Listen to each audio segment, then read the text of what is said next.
Professor Jonassy, other than my grandfather is Russian and my grandmother is Hungarian. Okay, поехали. Now, a number of years ago, I just want to start by saying that, 20 years ago, John Goldman, the late Professor John Goldman from Imperial, and I were discussing this issue, and he said, why are we calling it minimal residual disease? I mean, minimal to one person may be maximal to another person. What we're really talking about is measurable residual disease. Whoops.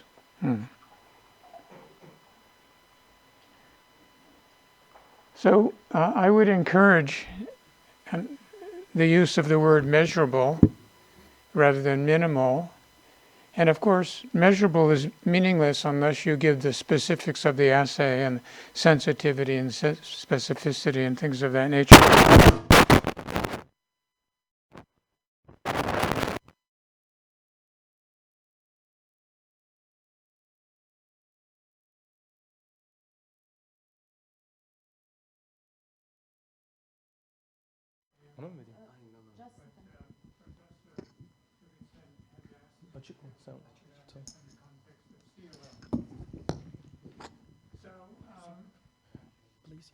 Is this better?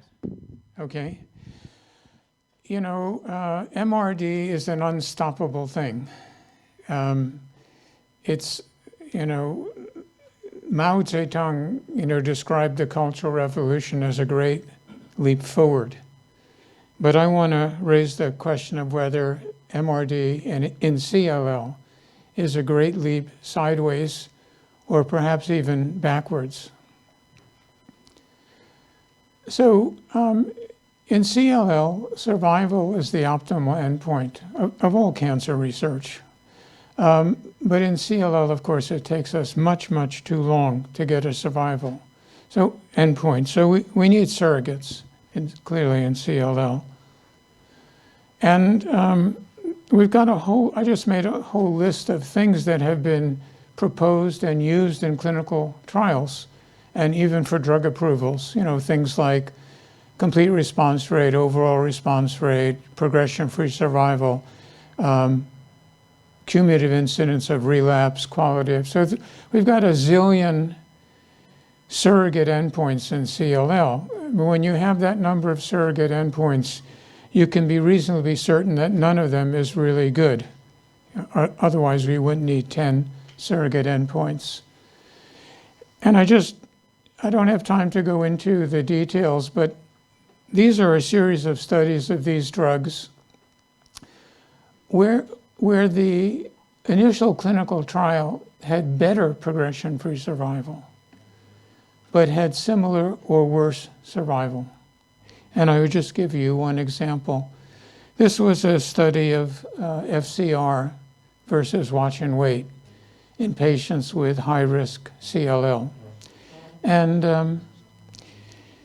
on this panel, you can see the progression-free survival of FCR against watch and wait.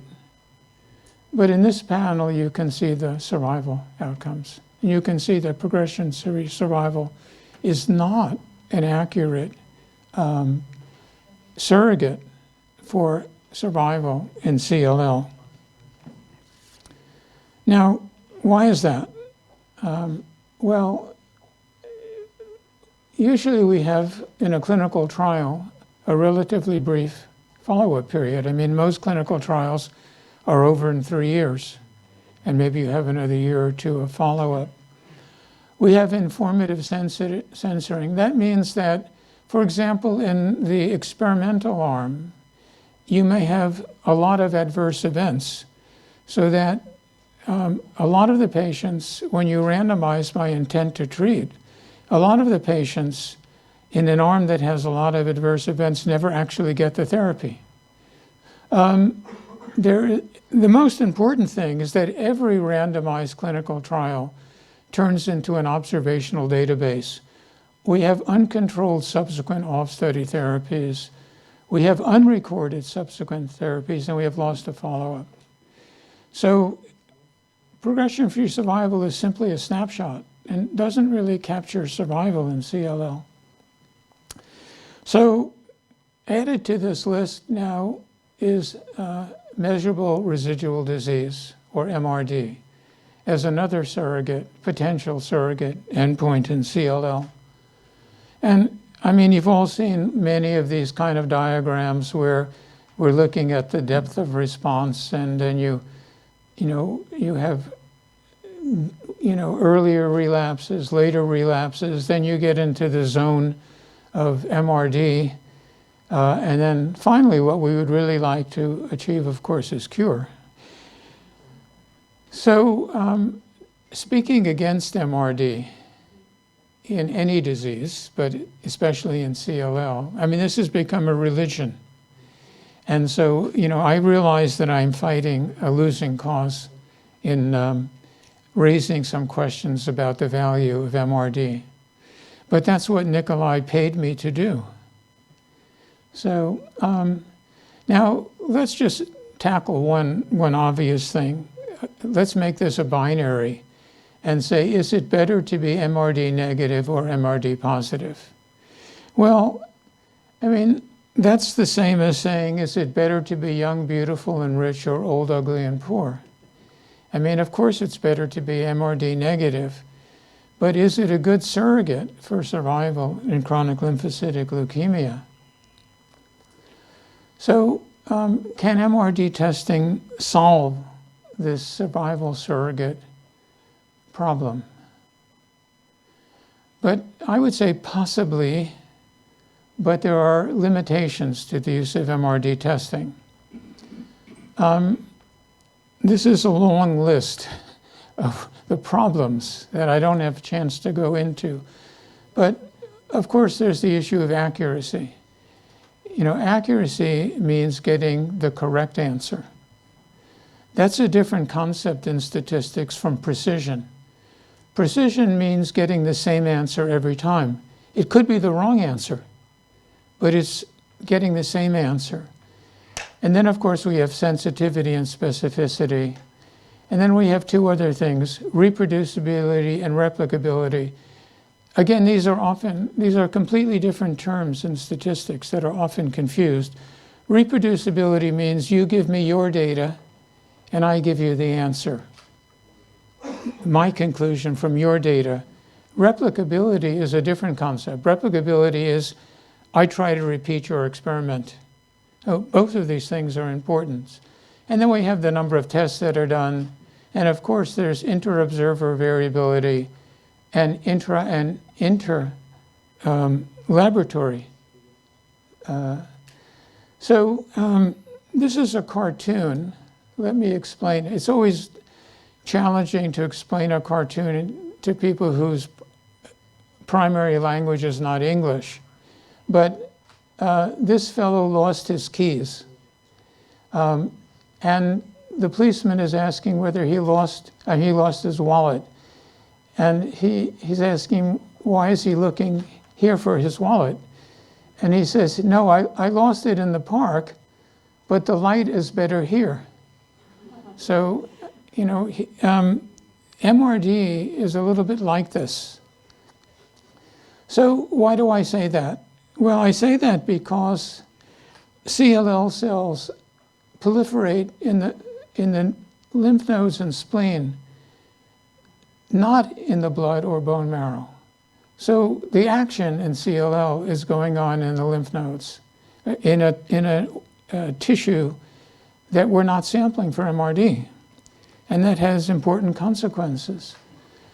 Now, most of you that deal with CLL will be familiar with the International Working Group response criteria. They, of course, involve the blood and the bone marrow, but the lymph nodes and the spleen as well. So in MRD testing, we're sampling 2 of the 4 targets that are used to define response in the widely used IWCLL response criteria. So someone can easily be MRD negative with enlarged lymph nodes and spleen. So how do we classify such a patient? I mean, using IWCLL, we would regard it as a partial response. using MRD, we would regard it as a positive response. So we have this discordance between people that are focused on MRD and people that are focused on the IWCLL criteria. So what are the limitations of MRD testing? Well, I mentioned, of course, that they only sample the blood and or bone marrow. There's often a single determination with no dynamics of what's going on. You can get very easily discordant, synchronous, and metachronous results from MRD testing of blood and bone marrow. I mentioned that the site of proliferation is not where we're testing. And, you know, it's maybe in the future, but it's not done with circulating tumor DNA, which might allow us to sample lymph node and spleen, but that's not where we are in CLL. So this is just an example of the discordance. So here is progression-free survival, which we already, I think, have agreed is not a valid surrogate. Okay, now we're comparing progression-free survival and survival. MRD negative and MRD positive, yes, looks quite good. Here's the survival curves, no significant difference. So what could we, you know, what should we be focusing on? You know, one consideration is if you, I mean, CLL doctors as opposed to AML doctors and CML doctors. In AML and CML, we talk about MRD negative or MRD positive. And the CLL doctors have focused on UMRD, meaning undetectable MRD. Of course, this is meaningless unless you know the specificity and sensitivity and so forth and so on. But putting that aside, the rate, if you become undetectable MRD, the rate at which you lose that is very much therapy dependent. You know, if you're getting venetoclax or you're getting ibrutinib, all of these things make a difference. In persons with undetectable MRD, the rate of proliferation of residual leukemia cells may be more important than the depth. Like, how quickly does it come back, rather than how far can you get it down. If you get it, if you get it down to 10 to the minus sixth, but you stop venetoclax and it comes back in a week, you know, that's not very meaningful. And that's because of the obvious biological consideration that not every residual leukemia cell has the same biological potential or probability to cause leukemia recurrence. So an MRD test doesn't distinguish good and bad residual leukemia cells. I mean, they're all lumped together. And different therapies have different efficacy against CLL subclones able to cause leukemia recurrence. You virtually never become MRD negative with ibrutinib, but it's an extremely useful drug in CLL. So let me just conclude. There is no reliable surrogate endpoint for survival in CLL, including progression-free survival and MRD test results. So MRD testing, and I think the next speaker will address this, I think it's important to distinguish what is useful in a cohort of people and what is useful in a patient. You know, we make therapeutic decisions at the single patient level. So MRD testing can distinguish cohorts of subjects with different probabilities of progression-free survival, but it has substantial false negative and false positive rates. I should have pointed that out on the preceding slides. The prediction accuracy depends on the type of therapy. Below a certain level of MRD detection, biological features of the residual leukemia cells may be important than more important than the number of residual leukemia cells. Now, CLL MRD testing is accepted by EMA, but not by FDA. And the reason that FDA is not accepted is what has been the topic of my talk today. And I think the most important thing that I can say for the clinicians here is that, well, MRD testing may be useful in clinical trials. In Europe, it's useful for getting your drug improved. But it should not be used for clinical decision-making at the level of a patient. I mean, you shouldn't be starting or stopping or switching therapy based on the results of MRD tests in the patient in front of you. So now we switch to Turkish. Thank you for your attention, and I'm very pleased to have been invited to this meeting. Thank you. Spasibo. So do we have time? Yes, over. Well, thank you so much.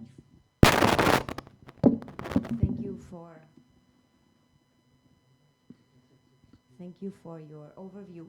How do you think is the definition, but more the use of MRD, going to change in CLL with cellular therapies, such as CAR Ts directed against either CD19 or any other antigen that is present on CLL clones? Yeah, well,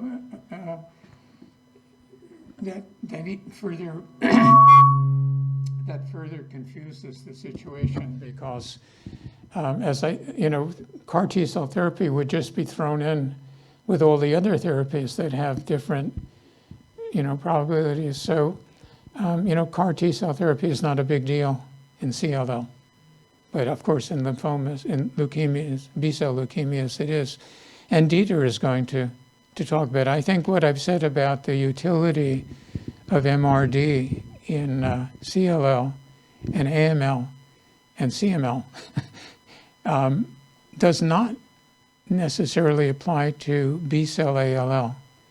And I think Dieter is a strong believer in the value of MRD for clinical decision-making. Why he believes that is unclear to me, but he believes it strongly. Okay, thank you.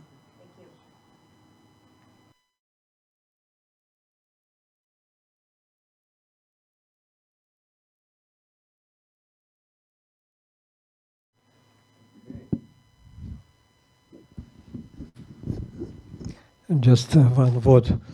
First, thank you very much, Robert, for your invaluable speech. We were behaved to say just if it's good or not, but your speech is something for we to thinking about. Yes, and the second thing I am to emphasize that always we put the reports at our website imhemo.ru. If reporters will not argue, so we will do this in the same way this time. So if you did not understand something, you can see it in, so to say, that presentations at our website. But of course, if some corrections or something like this, the authors will tell me and we will do that. And second, Robert sent us his last paper in leukemia, I think, in Leukemia Journal. So in which there are many things of this report, so you may take it and see carefully what he said.